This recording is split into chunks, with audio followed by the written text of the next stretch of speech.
Well, I just flew in today from Southern California, and I didn't bring any sunshine with me. But somebody here told me that we don't tan here in Vancouver, we rust. But you guys don't look rusty to me.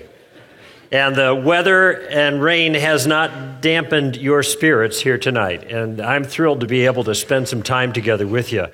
I'm here tonight because my life has been deeply changed by an ancient teacher. His name is Jesus of Nazareth. And gosh, it's hard to keep track of it. I guess about 37 years ago now, when I was a student at UCLA, I began to give some serious thought to the way that Jesus saw the world, what his understanding of reality was, and also the claim that he made on my own life. And as I began to think about this and reflect on it, and it didn't happen overnight. It happened over a period of months, probably about a year of giving thought to this. I finally came to the conclusion that Jesus got it right, that he saw reality the way it really was. And I realized that the smartest thing that I could do, I mean, here's a guy who thought he was too smart to become a Christian, you know. At that time, I thought all Christians were dumb or ugly, which is why they went to church, you know, because somebody else did their thinking for them, and they couldn't get acceptance anywhere else, so they went to the place where you had to love each other, because it was a rule. It was right there on the back. Love one another. And so here I am, realizing now, as I've thought about it, that the smart money is on Jesus of Nazareth. And so I stepped in behind him in 1973 to be a follower of Jesus. And I have been doing my best to follow him for these some 37 years now, and it hasn't always been easy. It's been kind of like Mr. Toad's Wild Ride, you know. You got a tiger by the tail, but it's living in reality. And I figured that the best thing that I could do for anyone else is to try to help them to follow Jesus well, along with me and the others that follow him. And so I've given my life to do that. Ironically, I thought I was too smart to become a Christian, and now I've given my life for a defense of the Christian faith to demonstrate that Christianity is worth thinking about. But I know that not everybody here tonight is a follower of Christ, and that's fine. I'm glad you're here if you're not, but I want you to know that I'm not here to convert you tonight. That isn't my goal. I have a much more modest goal for you. I want to put a stone in your shoe. All right? I want to annoy you in a good way. I want you hobbling out of here kind of thinking, scratching your head a little bit. And I hope this is what the whole conference does, is it gets you thinking about Jesus and the way that he saw the world. Because I think that Christianity is worth thinking about. And I hope to give you something to think about this weekend. Now, if you're a follower of Christ, I hope to give you a lot to think about and hopefully use. Some of you got pens and paper, and I'm glad to see that, because I'm going to lay a lot of stuff out for you tonight. I got one shot at you. I get up tomorrow morning, I get in my plane, and I fly back to sunny Southern California. So I'm going to make the best use of the hour and a half or whatever I have together. We're going to talk for a while, or I'm going to talk for a while, and I'm going to lay some things out dealing with a very specific challenge on Christianity tonight, and then we're going to have some time, if you choose to stay, until about 10 o'clock, where we're going to open the floor for Q&A, so you can interact with me. I don't mind that. If you disagree, it's okay. If you want clarification, I'll do my best to respond. I'm 22 years now in talk radio, and people call in and they give me a piece of their mind. I try to give them a piece of mine. That's the rule there. So we'll do a little of that towards the end. But I want to warn you that this is not going to be a three-point sermon, okay? You got to be more than just a warm body sitting there tonight. I want you to pay attention. I don't care which side of the fence you are on this issue. Because regardless, I think there's some things here that you're going to want to hang on to and turn over in your mind. You may even want to write some of them down. I've reflected on this particular point that I'm about to make in a moment for a while. And I realize, by the way, that there are a lot of ways to prove Christianity false. I mean, think about it. If Jesus never existed, I mean, the game's pretty much up for us, right?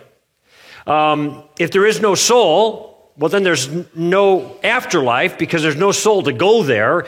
And since Christianity entails the afterlife, heaven, hell, that kind of thing, well, planning as if there were an afterlife is kind of wasted effort. Paul said if the resurrection in Jesus never happened, if it's just a myth, it's just a story we tell each other to make ourselves feel better, then Paul himself, the apostle, said that Christians are of most people to be pitied. That's in 1 Corinthians 15. You ought to feel sorry for us if we're chasing our tails on this particular issue.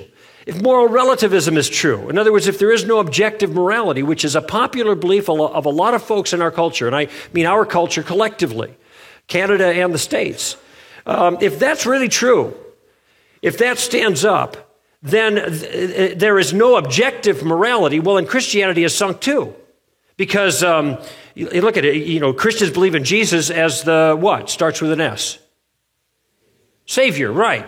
And what does he save us from? Sin. Also starts with an S, makes it easier. What is sin? It's a violation of an objective moral principle, right? What happens if it turns out there are none of those things? No objective morality, no sins, no need for a Savior. Jesus is irrelevant. So you can see these are all strategies that people have adopted to try to undermine Christian confidence.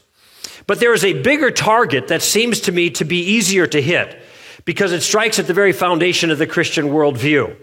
And even though we have a complex worldview, it's based on a very simple claim that everything else rests upon. Think about how our story starts.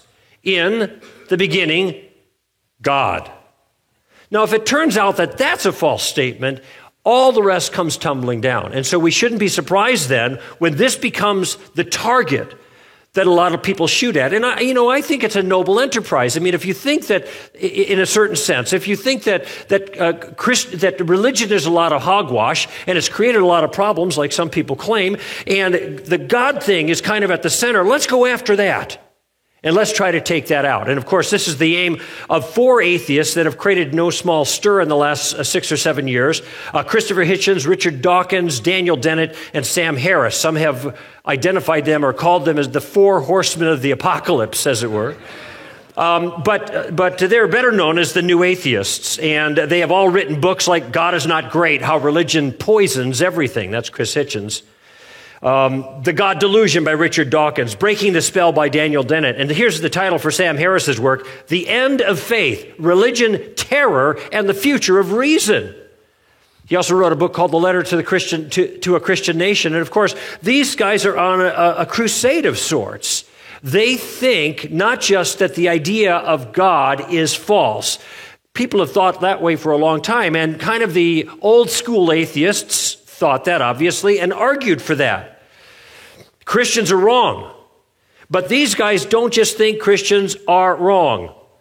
They think Christians are dangerous. Look at Hitchens' title, God is Not Great, How Religion Poisons Everything. Sam Harris, The End of Faith, Religion, Terror, and the Future of Reason. These people think that religion drives us back into the Dark Ages and actually creates tremendous difficulties in our culture. And I know when you see these books, a lot of folks and Christians have seen them. They're selling a lot. I go through airports all the time and I see them sitting there. And, be honest with yourself if you've seen the title and you're a follower of Christ. Did you feel a little chill when you saw the title of those books? I mean, they're selling a lot of books, but Christians aren't buying them because Christians are afraid of them. They're thinking, I don't know what's in there and I don't want to know. Because I don't want to have my world kind of upset a little bit. I don't want to be proved wrong because there's a lot riding on this issue. I call this the big chill, we back away. And by the way, I'm sympathetic to that because I felt that too. I understand that feeling, but I'm here today to show you that there's nothing to be afraid of. That when you take a look at the arguments themselves that these guys offer, and even though these new atheists are smart, they are witty, they are clever, they are funny. They're compelling. They are rhetorically aggressive. Even though all of those things are true, they still are barking up the wrong tree. So I take these guys seriously. I'm not putting them down. I understand what motivates them. I just think they're mistaken about this. They're mistaken about the views about God. And I don't actually think they've done a good job arguing towards that conclusion, which is what we're going to talk about tonight. And I think they're mistaken about the idea that belief in God and religion is actually dangerous. In fact, I have a friend who's a broadcaster in the States. His name is Dennis Prager, and he made the observation that at least in the States, for the last 200 years, it's been pretty much the fundamentalist Christian religious crowd that's been running things, and it's produced pretty much nothing but liberty, prosperity, and freedom. So why the big fear? Well, my strategy this evening is since the tactic a lot of times of an atheistic challenge on some religious enterprise, specifically Christianity here, is to throw a whole bunch of objections out and a whole bunch of challenges out. Sometimes it feels overwhelming. Like, how do you answer all those things? And maybe you've got a handle on one or two things, but dealing with them all just is overwhelming, and you kind of want to shut down. And sometimes it seems like they win just by the force of the number of objections. What I've tried to do is I've tried to simplify the issue. And this is one of my strategic concerns when I deal with these kinds of things, is to back off a little bit. How can I simplify this challenge? And it seems to me that by and large, the new atheists' challenges fall into three categories. And here they are. They think that reason is on their side. That is, belief in God and religion is irrational. That's the first one. Secondly, they believe that science is on their side, that the discoveries of science have squeezed God out of the picture. And if you're going to be scientific and have a reasonable, rational, scientific view of the world, you do not countenance things like gods and souls and spirits and demons and heavens and hells and those kinds of things. Finally, they think that morality is on their side. And this is evidenced when they raise as a challenge the problem of evil in general, the existence of evil in the world, as a challenge against theists, and they point at specific examples of religious evil that they see in history now and in the past. And by the way, this has gotten a lot of traction, this particular objection. Ever since 9/11, this idea that religion at 9/11, September 11th in 2001, do you guys use that? I know that's kind of like a normal way of referring to it down in the States, but okay. 9/11, the attacks on the Twin Towers in New York City. Ever since then, there has been this sense that religious folk, particularly fundamentalists, and here no distinction is made with the talking heads that ought to know better between fundamentalist Muslims and fundamentalist Christians, because the fundamentalist Christian likely would pray for you, while the fundamentalist Muslim likely would kill you. And this is why they make the headlines.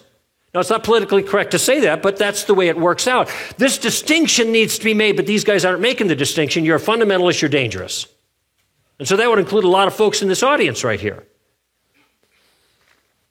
So I want to look at the challenge then. Are they right? Is it true that reason and science and morality are on the side of the atheist? Is it true that theism, Christian theism in particular, is irrational, unscientific, immoral? Well, I'm going to try to respond to those three challenges here tonight, and you guys can decide for yourself what seems the best answer in light of the issues that we're going to discuss. And I'm not going to try to put anybody down. I'm not going to try to call any names. I'm going to try to just look at the issues themselves. So let's look at them one by one. Is reason on the side of the atheists? Now, this is a hard one to answer without a little foundational work being laid. And the reason it's hard to answer is that, in my experience, most people have not learned how to think carefully through an issue. And nowadays, what strong display of emotion passes for an argument, when in fact it's not an argument at all. It's just strong emotion. And people think if they can just express their feelings, I really, like that, pound the podium, then they've somehow made the point. But emotion doesn't count in careful thinking. In fact, emotion can get in the way. And so what I have to talk about now is a little bit of a foundation of how it is that we approach these kinds of challenges of reason, how we use reason to work through a problem. Because in any debate, for example, there are two things that are working. One is substance, the other one is style. I'm not really fond of debates. I've done a number of them. In fact, not too long ago, about a year and a half ago, I debated John Baker over at the University of Calgary on the issue of morality. So I'll do them, but sometimes I realize that it's not always the substance that wins, it's the style that wins. And some of these guys who are debating here are good, they're good in style. The rhetoric is clever. You ever watch Christopher Hitchens? He's a lot of fun. He's got a devil-may-care attitude. He's got that British accent, which is, that wins the argument. They're all, right off the bat. He's usually knocked down a couple of Jack Daniels before he started. And so this somehow endears him to the audience. And so he's got a leg up. But how do we kind of set that stuff aside and look at the substance so we can be clear in our own mind whether the arguments themselves are good ones apart from the style? How do we separate the wheat from the chaff? And in order to do that, you need a game plan.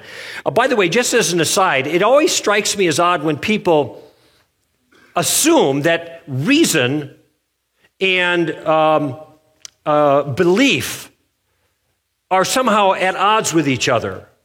I mean, it almost goes without saying. Well, you got reason, then you got belief, as if they're opposites. Think about it. What is the opposite of reason? Irrationality is the opposite of reason, not belief. What is the opposite of belief? Unbelief. These two aren't even related. It's possible to have irrational unbelief. It's also possible to have rational unbelief. It's just kind of a funny thing how people make assumptions regarding that. But there's a reason for reason, and the purpose of reason is to help us discover what's true. And the primary tool of reason is argument. Now, an argument is a very specific kind of thing. You think of it like a house, okay? When you go to build a house, you have to put walls around it, and you put a roof up. And the walls hold the roof up if it's a good building, right? If you've done your work properly. In the case of reason and argument, the roof is like the conclusion or the point of view or what it is that you want to persuade people of. God doesn't exist or God does exist. Just saying God exists or he doesn't exist is not an argument. It's just a point of view. The argument comes when you build walls to hold that roof up. And whether the argument is any good or not is dependent on how strong or solid the walls are. Now, the walls are the reasons, the rationale, the points that if you follow them carefully and understand and are clear about the points, they lead to the conclusion that you're trying to persuade people of. And the task of critical thinking is simply to weed out any distracting or irrelevant details so you can have an unobstructed view of the structure, the core argument, and then assess its strength. Are those walls any good? The rhetoric, you know what the rhetoric is? The stylistic stuff, and this makes a lot of these debates fun. Guys doing all the style stuff, and this happens on both sides. But what all that stuff does is really obscures the building. I mean, it's gamesmanship that's meant to distract in some cases, and you don't end up seeing whether the building's good or not. And you want to be able to say, okay, I enjoy all this showmanship. Now let's look behind there. Let me see if that building is standing, if it's well supported here. So if you're in a position where you're going to do that, and we'll do a little of this here with the New Atheists in a moment, but I want you to see the method here, because you could take the method and reproduce it in other situations. It's not hard. Yeah, there are 3 simple steps for critical thinking. First, you got to ask the question, well, what's the big idea? In other words, what is the point that the person who's making the case wants you to believe? In this case, the atheist wants you to believe that there is no God. Okay, that's pretty straightforward. Sometimes it's not always straightforward. Sometimes it's not entirely clear. But you got to get that in mind first. What is the specific thing the challenger wants to assert or to convince you of? Second, what are the reasons given to support the big idea? Right? There's your roof and there are your walls, right? Sometimes this takes a little work to sift through the rhetoric to get down to the specifics, but that's what you want to look for. Now, here's the third step. Very simple. You've got the roof, the point of view. You've got the walls holding it up, or allegedly holding it up. The third step is you have to ask the question whether the walls are adequate to the task of holding the roof up? Are the reasons that are given enough to persuade anyone or to establish the fact of the point that they're trying to make? And you do that by using the word therefore. So you look at the reasons, this reason, this reason, this reason. You look at where they want you to go. There is no God. You stick the word therefore in there. Because of this and this and this, therefore, this, there is no God. Now that's pretty straightforward. You follow me so far? Okay? It's actually a lot easier than it is for me to explain it. When you think about it, the task is fairly simple. So what we want to look is, they say this and this and this, therefore, no God. And now you just have the task of asking whether it works. Does the therefore fit in that situation? Do those reasons lead to the conclusion? You can find out whether the argument is good. By the way, a lot of times when you apply that methodology to assess, use critical thinking on beliefs of Christians or arguments of Christians, they fall right to the ground. I spend as much time telling Christians that their arguments are bad arguments. I agree with their conclusion. I think they're right here, but I think they've done a poor job of trying to substantiate it. And if we've got a good point of view that's true, why don't we use the good arguments instead of trashy arguments? So it applies on both sides of the aisle. Okay. And if you do this, by the way, you take the hostile challenges. So you see the book and it scares you. You say, okay, I'm going to read it. Okay, what's the first claim? What's the first bit of evidence? You work it out. You don't panic. You don't run. You don't whine. You just calmly go through these steps, taking each specific challenge one by one, see what you come up with. Now, when I've done this, and now that's the methodology, let's go to the issue now. And remember, we're talking about those who are atheists are posturing and arguing that they're the rational ones, that those who are believers in God and religion, these are the irrational ones. By the way, I think there is a lot of irrational belief with regards to religion in general. I'm not a pluralist. I respect people who have different views, but it's just clear that everybody can't be right because they believe opposite things. So I do think that they're irrational beliefs, but I don't think that Christianity qualifies in that regard. But when I look at the challenges that the new atheists offer, virtually all of the challenges offered by them with regards to reason fall into two categories. I should say they fail because of the falling into two categories. And the first category of the so-called rational challenges, I'm just going to call trash talk, okay? Now, what I mean by trash talk are kind of clever insults that are used to intimidate the opposition, all right? Charges that have rhetorical impact, but have nothing to do with any rational case against God. I'm going to give you some examples here in a minute. And it turns out that a lot of the challenges that are offered that seem like, wow, that's heavy, I don't know how to answer that, these have rhetorical impact, but no rational substance. They're just trash talk. And here I want to teach you the tactical power of a simple two-letter word. I mean, it's a little giant. It has the power of stopping somebody in their tracks and getting them to think about the legitimacy of the rational case they've just offered. And that word used as a question is the word so. So. Your response to trash talk basically is to agree with the challenge and then say, okay, even if I agreed with you, so what? What follows from that? I was at UCSD, University of California, San Diego, a number of years ago. I just written the book on relativism. I was there lecturing to a large audience about this size on the campus on a Wednesday night. And before I had dinner with the campus leadership, the Christian leadership, and I said, tell me what's up with the students? I mean, what's the skinny about Christians on campus? How do people feel about them? What's their attitude? And they said, well, they think Christians are dumb. I thought, well, that's a good way to start my talk. So I was introduced, and I got up in front of the assembly of students, and I said, I understand that you think that Christians are dumb. Well, a lot of Christians are dumb. But a lot of non-Christians are dumb too.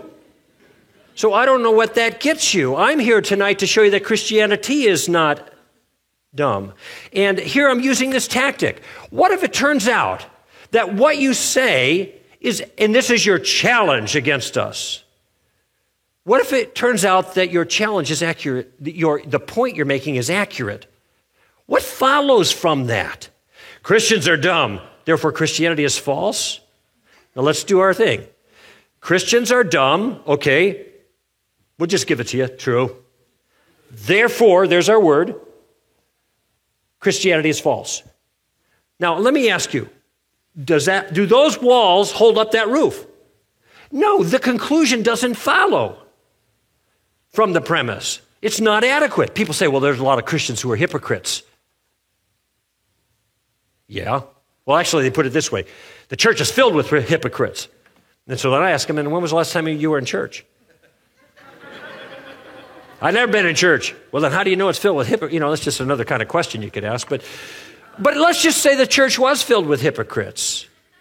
So, what does that tell you about the truthfulness of Christianity, the worldview that Jesus himself had? Because there are people that are inconsistent in living out their convictions. Because there are people that may even be fakers. They're phonies out there, playing along. Therefore, what does this say about Jesus? Therefore, this says nothing about Jesus. It says a whole lot about those Christians, but it says nothing about Jesus. And so the challenge, well, Christians are hypocrites, is just trash talk. It doesn't get you anywhere. God is a crutch. Okay. So, crippled people need crutches. For some, God is a crutch, but just because we have a need that's fulfilled by believing in God doesn't mean that God somehow disappears from the universe. Because that can be played around the other way as well. A lot of atheists, one could imagine, have emotional needs filled by rejecting the existence of God. So, does that mean atheism is false? No, it doesn't. It doesn't apply to it. Listen, whenever anybody raises an objection against your point of view in a way that challenges you as a believer in this thing, instead of challenging the belief. In other words, when the objection or the criticism is on you, as opposed to directed at the belief that you hold, you know it's just trash talk. Because you cannot refute an idea by talking about something else. You can't refute the idea of God's existence by talking about how nasty or unpleasant or ugly Christians are. It's unrelated. Even if it were true, but it's not. That's just trash talk. Now, that's one category of rational arguments against Christians. And this, there's a whole slew of challenges that you can read in these books that turn out just simply to be nothing more than personal attacks against Christians instead of principled challenges to Christian conviction or Christian belief. So you can set this aside. All of the trash talk, it's irrelevant. Now there's another group that of ideas that I'm going to call us silly logic. So you use the trash talk test to weed out that nonsense. Now you got some other nonsense that you have to deal with. And by the way, I have to admit, there are Christians who use trash talk too, and shame on you if you do. And there are Christians who use silly logic too, and shame on you if you do. I'm suggesting, though, this is a way to read out bad arguments in any arena, and they certainly apply with regards to the atheist's challenge to theism and Christianity. What is silly logic? These are arguments in which the conclusions do actually address the issue. So they're different from trash talk. They're really more on point, but they still fail to make their point. These are called non sequiturs in logic. In other words, you can't get there from here. If you follow this line, you can't get to the conclusion that you really say you're getting to. Let me give you an example of this. Christopher Hitchens, and by the way, these are a little bit more difficult, so it takes a little more reflection, but I want you to think about this illustration. Because when I give it to you at first, it's going to sound a little convincing. And then you're going to see very quickly that it doesn't get you anywhere. Here's what Christopher Hitchens says. He notes that any person looking to nature for evidence of design has to face the fact that 90% of all species ever designed are now extinct. You say God designed this? Well, he did a lousy job because 98% of all the species are done for. And he takes this then as evidence against a designer. So what is his point? His point is, maybe we'll simplify his argument here. If a thing were really designed, it wouldn't go extinct, but things go extinct, so therefore they weren't designed. Anything that wasn't designed, that goes extinct, obviously wasn't designed. Okay, so now I want to ask you a question to see whether this sequencing argument is going to work. Is he onto something here? So here's the question. How many people here own a buggy whip? Now, in a place like Vancouver, maybe a few, I don't know. But you know, buggy whips, you know what those things are, to get the horse moving. But we don't use horses anymore, right? So what has happened to buggy whips? They've gone what? Extinct. They're like the dodo birds. They're gone, right? But the fact that these are now, in a certain sense, extinct, and I understand that these aren't biological organisms. Buggy whips aren't alive. So there's a little dissimilarity here with the point that Hitchens is making, but the dissimilarity doesn't matter to the point.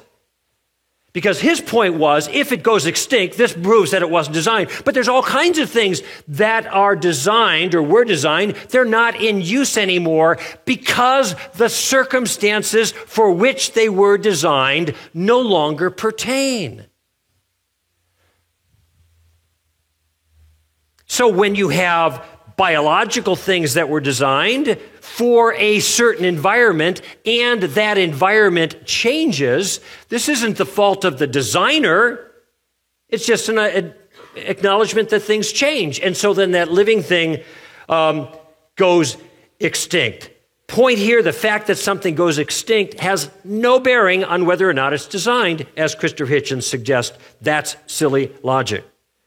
So when carriages give way to cars, buggy whips disappear. When wetlands dry up, frogs fade into oblivion. Extinction may tell you something about changing circumstances, but it tells you nothing about design.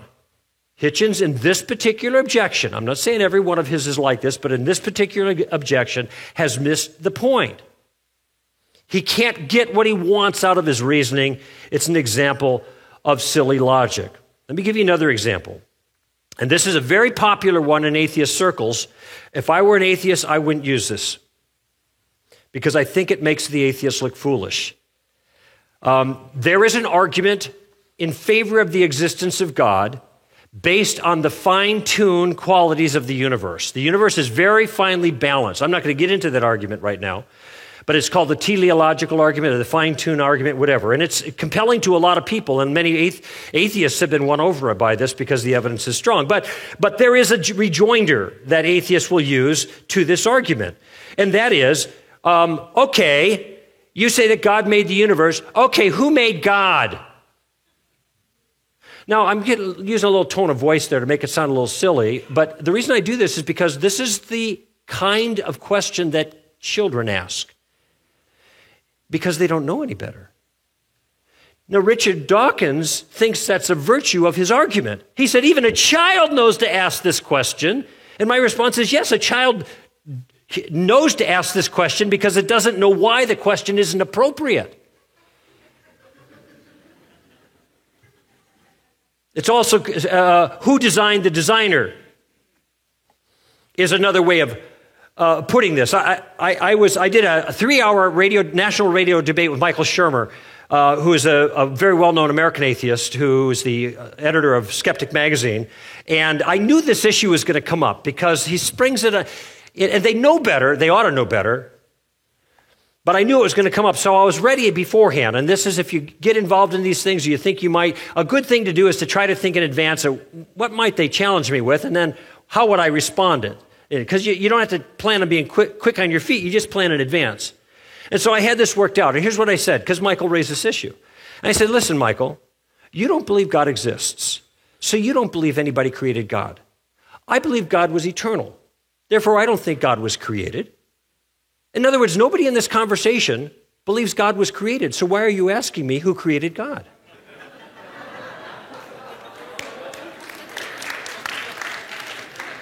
Now, I sprung on him a little bit, but I think it was a fair challenge to him. And because he knows this, and Richard Dawkins knows this, and Christopher Hitchens knows this. All these smart guys know this. The audience doesn't always know this, so the smart guys are taking advantage of the ignorance of the audience. And what they know is there is nothing about my case as a theist that requires me to answer the question, who made God? Now they think, well, you're asking who made the world, so I can say who made God. But see, this is a case of willful ignorance as to the nature of the argument. Because when we say who made the world, we only ask that because we know the world was made. And what I mean by that is that it came into existence. Everybody holds to Big Bang cosmology now. This is not really, nobody holds to the eternal universe. So all people think the universe came into existence. So it's reasonable then, given that something came into existence, to ask what caused that. But nobody believes that God was created or designed. So why ask that question of God? Think of it this way. You go to the beach, you see shoe prints in the sand, and you think, well, somebody was here. Do you have a beach? You have a beach here. You actually have like sand, right? So this, okay, just checking. I know there's water out there, but I wasn't sure if there was a... You don't actually have surf, though, I imagine, right? Okay. So you do? I mean, surf means surf that you can actually surf. I don't mean just a wave. You do that? Oh, well, good. Well, good for you. I guess you can get out there, break the ice, you know. I don't think this is a productive direction for me to go, is it? So you go to the beach, and you see shoe prints in the sand, and you say, well, somebody was here before us, you know, to your buddy. You say, well, we weren't the first ones on the beach. And your friend says, okay, smarty pants, who made the shoes?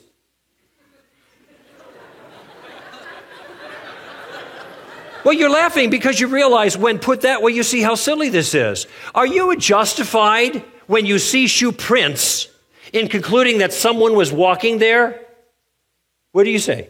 Yeah, I'd say so. The evidence is pretty clear that it wasn't, you know, the wind and the seagulls and the seashells doing this thing accidentally.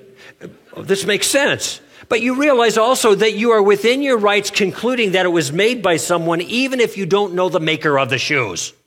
This is a separate issue. You know, when you find a dead body, the first thing you have to do is find out whether the person died, like if you're into forensics, died through natural causes, right? Or foul play, right? Well, can you imagine guys saying, well, he's got 6 bullet holes in the chest, but if we say that he was murdered, then we're going to have to figure out who did it. And I don't know who did it. Do you know who did it? No, I don't know who did it. Oh, well, let's just say it happened by accident.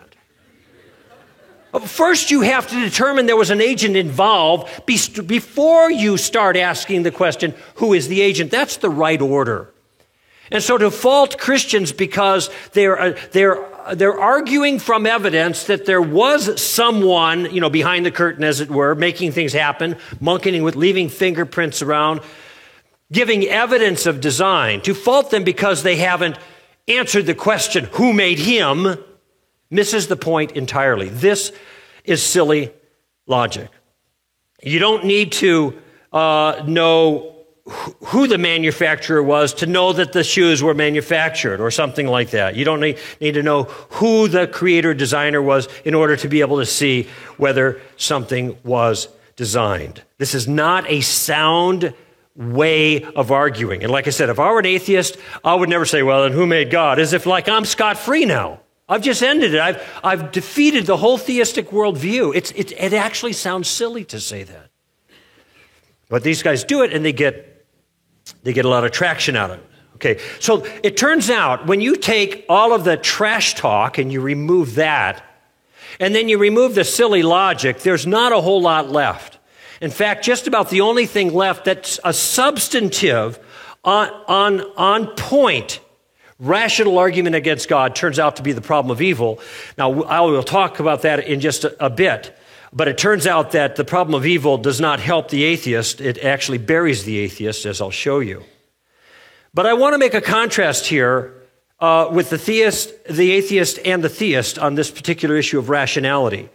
Because atheists don't usually argue that God doesn't exist. All right? What they do is try to throw up a lot of objections against theism, but they're not going to take the position. In fact, they say they don't have to prove anything. The burden of proof is on the other person. And so they aren't going to prove their point. They're just going to try to keep attacking the other point. That's the standard way of doing this kind of thing. What I want to show you is that the theist can marshal a very straightforward, simple, intelligible, and I think rationally compelling argument for the existence of God. And what the argument does is it shows that the case for theism is reasonable. Now, I'm choosing my words carefully. Sometimes people say, well, prove that God exists. Or they'll say, prove to me that God exists. That's even worse. Because the devil's in the details here. What do they mean by prove? In other words, what kind of proof will they accept? You got to find that out before you commit yourself to anything. And when they say, prove to me, what they're meaning is you have to give me evidence so powerful that it's even going to overcome my own criticism, skepticism, and doubts. And that's hard to do. And when I was asked that question or offered that challenge once, I asked the guy, I said, well, what do you mean, prove to me and all that stuff? That puts me at a disadvantage. He said, okay, well then give me a reasonable argument for God. I said, okay, I can do that. Whether it persuades you is a whole different issue. But here you go. Here's a simple no-frills argument for God. A big bang needs a big banger. A big bang needs a big banger. All right? But virtually everybody believes in Big Bang cosmology. I know it's controversial in some Christian circles. That's all right. I think it helps our case. Because if the entire materialistic universe came into being at some point, 14 billion years ago or whatever, called the singularity, I don't care how you shape that singularity, whether it's a pointed thing or whether it's a shuttlecock now for badminton. This is the new thing with, what's the mathematician from Cambridge? I get Dawkins and Hawking mixed up. Hawking. I mean, that's his new thing with the grand design. It doesn't matter. There's still a beginning. There's a coming into existence out of nothing material, physical, or temporal, because that's the point of the beginning of the material, physical, temporal stuff. What caused that? Now, this is called the cosmological argument. You want the fancy name, but it's simply a big bang needs a big banger. Lots of complicated ways to put it. That's the simplest way, and it seems to me to make the point. What is most reasonable? Every physical thing that began had to have something to begin it. Now, I know that there is a reply to this, and the reply is this: it's possible the universe came from nothing. Okay, what if I said, all right, it's possible? Does the fact that it's possible, and I'm just going to grant that for the sake of discussion, does the fact that it's possible mean that it's reasonable? Because we're talking about the biggest issues you can think about here, God, and eternity and all of that stuff. And when you're talking about the heavy issues, you want to go with the odds-on favorite. So is everything coming from nothing? Is that the odds-on favorite? I was having a discussion at a dinner table with a religious family. I was a guest there with my wife and my little girl. I have a 6-year-old and a 3-year-old. And I'm 60. So pray for me, please. And the young man, who's 18 years old, announces at the dinner party, with his dad sitting right here, religious leader in the community, he announces that he's an atheist. Oh, listen. That's a little embarrassing, For me, I'm kind of feeling awkward. So I'm talking with him. I'm trying to give him some reasons why. And he says it's irrational to believe God is foolish. It says no evidence. On and on. A lot of attitude. So I asked him a question. Listen, If somebody came up to the door and knocked on that door, right over there, the front door, what would you do? Would you think the knock knocked itself? Or would you get up and answer the door? You know, somebody, your roommate says, hey, there's a letter for you. Yeah, really? Yeah, it's over on the mantelpiece there. Yeah. Who brought it? Nobody. Well, who's it from? Who wrote it? No one. Okay. No, would you say that? No. You'd answer the door. You'd wonder who the letter actually came from, because, you know, these are the kinds of things that come from intelligent agents, that things cause events.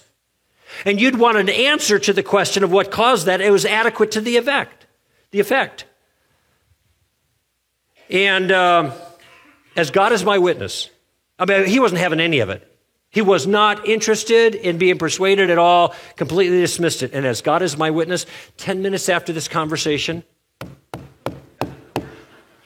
the front door, there's the knock. And he lifts his head and he says, who's there?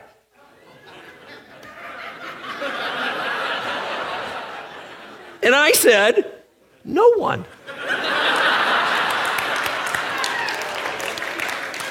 I didn't make this up. What did he do? And this is the key point. The key point isn't me saying something clever, although it was kind of clever. The key point is, what did he do? He got up and he answered the door. Because the reasonable thing to believe is that someone was knocking and not that the knock knocked itself. Listen, there's a big difference between something being possible and the same thing being reasonable. It may seem possible that if monkeys bang on typewriters long enough, they could pound out the works of Shakespeare, but that doesn't mean it's reasonable to believe that. I actually think that Shakespeare wrote Hamlet, not some baboon. That's the more reasonable thing. And by the same token, what is the most reasonable answer to the question, what caused the beginning of the universe? Well, it would have, not nothing. That isn't the most reasonable answer. But rather that something adequate to the effect, something powerful, something intelligent, something non-material outside of historical time. That's the only thing that will do to satisfy. Now we're talking pretty much very close to what theists mean by God. And by the way, notice that there was no trash talk in that argument. None. We had a couple of chuckles, but that wasn't the argument. There was no silly logic, just a straightforward, reasonable argument without linguistic tricks, rhetorical ruses, rabbit trails, or red herrings. The charge that belief in God is irrational is very common, but it's completely without basis. Believing in leprechauns is irrational. Believing in God is like believing in atoms.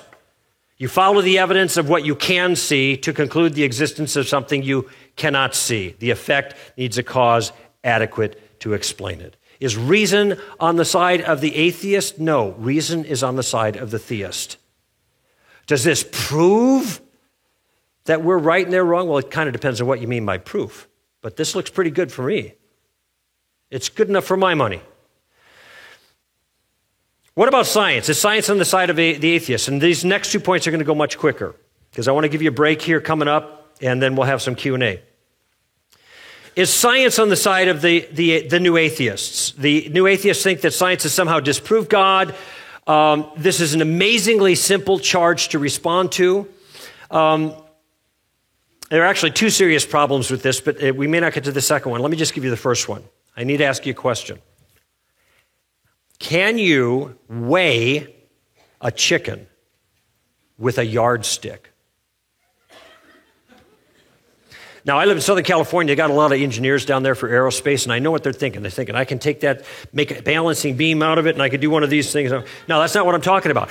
can you use a yardstick the way a yardstick was intended to be used and get the weight of a chicken? Well, the answer is no, because yardsticks weren't intended to weigh chickens. They were to give weight. They're meant to give length, right? Okay. I guess you'd call it a meter stick here, wouldn't you? Cultural difference. Does that, because you can't, do they call them meter sticks? What do they call them? Huh? Tape measure. He's a carpenter. There's a carpenter. Okay, we'll call it a tape measure, a metric tape measure, all right? But because you can't weigh a chicken with a metric tape measure, does this mean the chicken has no weight? No, it doesn't. It just means that you've used the wrong thing to measure it by, all right? Now, some of you are starting, I can see the wheels turning. You're starting to get ahead of me. You're thinking, oh, I think I know where he's going with this. Here's the first problem with science is on the side of the atheist, that science has somehow disproved God. Strictly speaking, science is not capable of ruling out anything, even in principle, outside of the material realm. Let me say it again. Science is not capable, even in principle, of ruling out something outside of the material realm. Science is really good at doing something, and that is measuring material things. The kinds of things we're talking about, like God, or morality, or souls, or the afterlife. Is it clear to you that none of these things extend in space? They don't respond to the laws of physics or chemistry. They're not physical things. So therefore, using a tool that was meant to measure physical things is not going to be very good to tell you much about those non-physical things.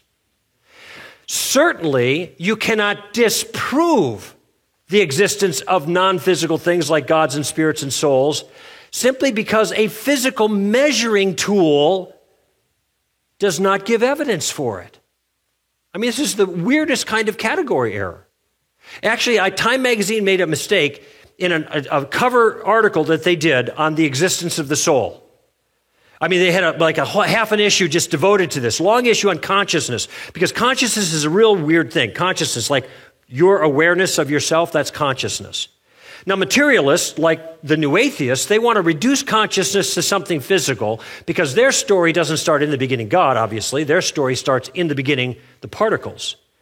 So everything's got to be physical, even consciousness. The problem is that it's really hard to reduce consciousness to something physical. And so the article then is attempting to struggle with this, and at the end of the article, they conclude, we don't know what consciousness is, so they throw up their hands. We haven't figured it out yet. In other words, they haven't been able to reduce it to something physical. But one thing we know that it's not, there is no soul. We know that. Now, how do you know that? Well, they gave two reasons. So now we got the argument, okay? We got the conclusion, there is no soul. Now we're going to see, well, what are the walls like? Here are the two reasons they gave, and I'm almost quoting verbatim. Here's the first reason. Scientists have been looking for a soul for 100 years, and they haven't been able to find it.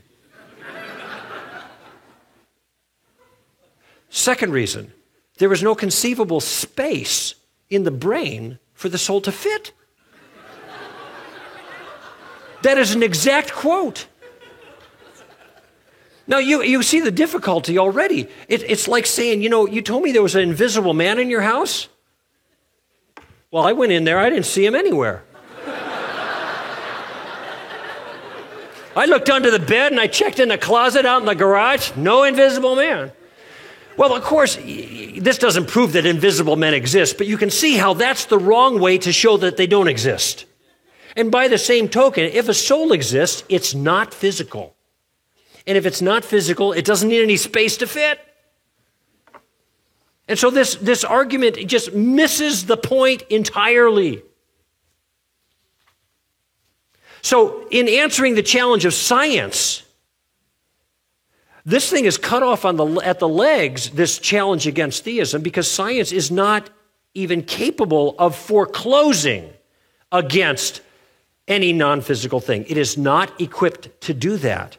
Now, it is possible, I think, to use physical evidence to infer the existence of a supernatural being. You can go the other direction, and that's what the Big Bang thing is, simple cause and effect thinking, If the material world came into existence, this is what we measure by science, something must have caused it to come into existence. But now we're reasoning philosophically and rationally. We're not reasoning scientifically because you can't put science prior to the Big Bang because there's nothing for science to measure. It's not capable of doing that.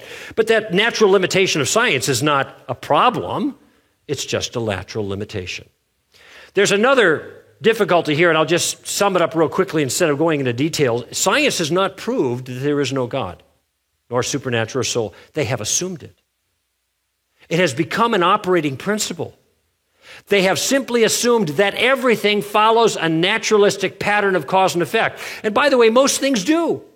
I think the assumption in principle is a fine assumption. But there are times and certain types of issues that we deal with in which the pattern seems to be broken. First causes, cosmology, the beginning of the universe. Maybe the beginning of life is another example there. But there are some things that defy naturalistic explanation and actually give evidence of a supranatural explanation. And when you try to bring that evidence to bear, it is disqualified out of hand because it is not allowed to play in the discussion.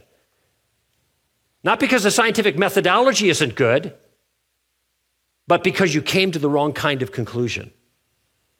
And so what's happening in the debate between science and religion now is an imposition of a philosophical point of view called materialism. All that exists is the matter clashing in the universe. And no matter how many good reasons you have that there's more than just that, it's not allowed to play. It's interesting, you'll hear the comments. When you start arguing for God from some evidence in the natural order, the scientific guys, they say something like this. Well, that's not science. That's what? That's religion. Do you notice how the labeling there is an attempt to disqualify the view? That's not science. That's religion. And one of my friends said, "Oh, wow, for a moment I thought you were going to say that it was a bad argument." All they did was label it religion. And notice how if they label it to religion, they could just dismiss it. But notice why they label it religion and not real science, because you've come to the wrong kind of conclusion from the evidence. Not that you've done bad work with the evidence, you've come to the wrong conclusion. And so the game is rigged is the point. And I have a long quote I'm not going to read, but it makes the point. And there are a lot of people that are in the business that have made the same point. You know, we can't allow a divine foot in the door, Richard Lewontin from Harvard, a Harvard genetics professor said. We just can't do that. Our materialism is absolute, is what he said. In the U.S. Review of Books, he wrote an article called Billions and Billions of Demons, January 4th, 1997. He said, that's it. We're in charge here. We've constructed our apparatus to give us materialistic explanations because we're leaving you religious guys out. The game has been rigged. Is science on the side of the atheist? No, it's not on the side of the atheist. And arguably, at least from the position of the teleological argument, the design argument, the fine-tuned constants of the universe, and the biological realm, some have argued that the evidence of science really points to a designer. But it certainly doesn't point to the fact that there is no God. Final thing that they've come up with, and the way they argue is that morality is on the side of the new atheists, and one is the problem of evil in general. I just want to make two observations here. I don't have time to go into deeply, but I think these are earth-shaking, considering that the number one objection that most people raise against the existence of God is the existence of evil. I mean, it just seems to be the most entrenched thing. And I think there's one of the sessions that you're going to have tomorrow that deals with that. And it does need to be dealt with. It needs to be answered in the context of our worldview. But what's curious is that the kind of people who raise the objection, notice what has to be true in order for the objection to even be raised. Notice the objection. How can there be a good God if there is so much, good and powerful God, if there's so much evil in the world? You notice that in order for the objection to be raised, there's got to be what? Evil in the world. Do you realize that on a relativistic characterization of morality, I mean, the relativist, the person who says, who are you to push your morality on me? There's no right and wrong. You have your view. I have my view. And that's relativism. Morality is a personal preference. By the way, if relativism is true, there is no evil in the world. There are just different points of view about what people like and dislike. There's no real evil. So if you're a relativist, you cannot help yourself to this objection and be intellectually honest. And it turns out most atheists are relativists, but they're not consistent relativists. Because on the one hand, they want to argue relativism, and then the other hand, they want to complain about the problem of evil. Those things are inconsistent. I don't have a lot of time to spend more time on that. One illustration to make it more clear if it's not clear. On the view of relativism, morality is just a personal preference. It's like your personal taste. Some people like this, some people don't like that. And that's all you can say about it, all right? So a guy says, I don't believe in God. You say, why not? He says, Brussels sprouts. You say, Brussels sprouts? What's the deal with... He said, do you ever taste those things? They're disgusting. I said, well, I happen to agree with you with the taste of Brussels sprouts, but I don't understand how that is an argument against God, because some people do like them. And he says, I can't believe in a God that would make something so distasteful to me. Well, this is a shallow objection, you can see right away. But that's what the objection amounts to.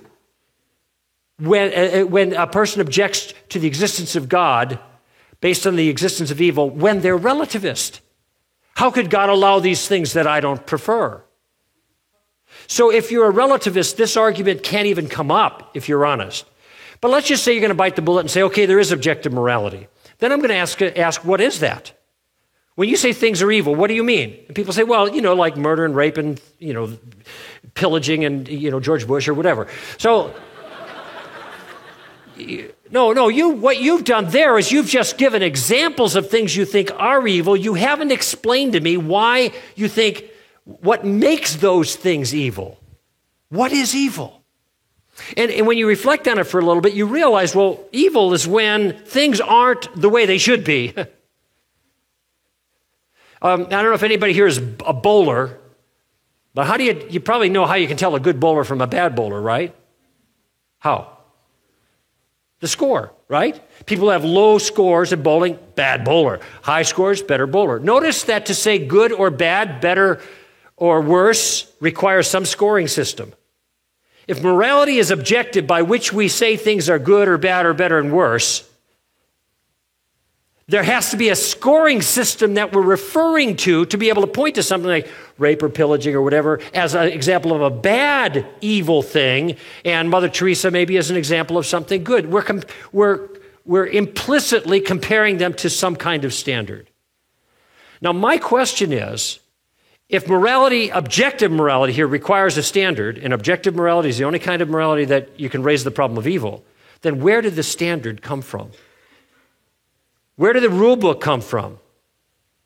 It's got to be transcendent. It can't be just a matter of our own opinion, and it can't be evolution, because evolution isn't going to give you objective morality. It's going to give you relativistic morality. That's the best it can do. It's going to be very, very difficult to make sense of objective morality, which is necessary to be in place in order to raise the problem of evil, without the existence of God as in some way grounding morality. Now, the challenge still needs to be answered. But notice that only the theist has a worldview in which the objection can even get traction. If you're not a theist, you cannot help yourself to this objection, because the objection based on evil in the world does not make sense in an atheistic world or a relativistic world, either one. And so it turns out that the existence of evil in the world is not the best argument against God. This is one of the most powerful arguments for God. It's called the moral argument for the existence of God. And lots of people have written on it. C.S. Lewis was one of them. At the beginning of Mere Christianity, he made this argument. And Frank Beckwith and I make the argument at the end of our book at Relativism, but a lot of people have done it, and I think it's a compelling argument. The last problem of evil that is brought up is the problem of religious evil, and Chris Hitchens is especially vigorous about this particular thing. But I actually think that looking at religious evil and then concluding that God doesn't exist is another example of silly logic. The claim, on the one hand, is something like more wars have been fought and more blood has been shed in the name of religion than anything else. It's the greatest evil in the world. And first of all, it's allegedly a factual observation about history. More blood has been shed by religion. Well, this is just false. More blood has not been shed by religion. The 20th century was the bloodiest century in the history of the world, and in the 20th century alone, conservatively, over 100 million people died at the hands of three men: Lenin, Stalin, and Mao Zedong. What linked them together? A materialist view of the world in which God did not exist. And I know that Richard Dawkins said, yeah, but they didn't do it in the name of atheism, like people do their evil in the name of Christianity or God. That's completely irrelevant, because there's a natural connection between ideas and consequences. And when people believe there is no moral authority over them to whom they have to answer, is it possible for them to be good anyway? Sure, it could be. Sure it is, and a lot of atheists are good. Is it required of them? Absolutely not. There is no one to answer to, and if they choose to do otherwise and they have the power to do what they want, you get the gulag. You get Pol Pot. You get that kind of carnage at massive levels. That's the kind of thing that follows. And I think I'd be surprised if Christopher Hitchens did not lock his home at night, lock his door, his latch. And I don't think it's because he's got a lot of religious people that live around him. It just stands to reason that if you believe there are consequences to behavior that is going to change your behavior, this is why we have police forces. Secondly, it certainly doesn't follow that if there are bad religious people, then God must not exist. How about this? Some religious people do evil, therefore religion itself is evil. Does that follow? Silly logic. How about this one? Some religions teach evil. Okay. Therefore, all religions are evil. That doesn't follow either. How about this? Some religious people do evil. Some religions teach evil. Therefore, God does not exist. That doesn't follow either. It's all silly logic. Last thing, as far as Christianity is concerned. One person said, we shouldn't hold a religion responsible for the crimes of its heretics. If you were interested to find out whether Weight Watchers was effective to help you lose weight, and you talked to your friend who had been a part of the program for 6 months, and she said, I haven't lost any weight, would it be fair to conclude that Weight Watchers didn't work? No, you first have to ask another question. Did you do what Weight Watchers said to do? Some comic said, I joined a gym, and I was a member for 6 months, and I didn't get any stronger, I didn't lose any weight. And then I realized I had to actually go, work out. Same thing applies here. How can you hold Christianity and Christ and God responsible for what people do who are that is directly opposed to what Jesus told them to do in the first place? If they don't follow the instructions but actually disobey the instruction, how can Jesus be held responsible? And this is why Jesus himself said, Depart from me, you who work iniquity, I never knew you. Jesus is not responsible for when people go in his name and then do the very opposite of what he tells them to do. Atheists have claimed that reason is on their side, that science is on their side, morality is on their side. But we've seen that reason is not on their side. They use trash talk and silly logic, and they make no case for the non-existence of God, where theists can make a very reasonable case with no trash talk, no silly logic for the existence of God. Science, it turns out, is not on their side. There have been no discoveries in science that in the least way have inveighed against the existence of God. Science hasn't proved God doesn't exist. It has assumed he doesn't exist. And morality certainly is not on their side. Evil is one of the best evidences for God, not against him. And religious evil tells you nothing about God. It may tell you a lot about religious people, but it tells you nothing about God. I think the new atheists have failed to carry the day. There is nothing in the recent wave of critics that has even come close to challenging the intellectual credibility of belief in God. And on the contrary, I think, and maybe this sounds like strong language, but I'm going to stick with the psalmist here in light of the evidence. We are well within our rational rights to affirm with the psalmist, the fool has said in his heart, there is no God. Thank you.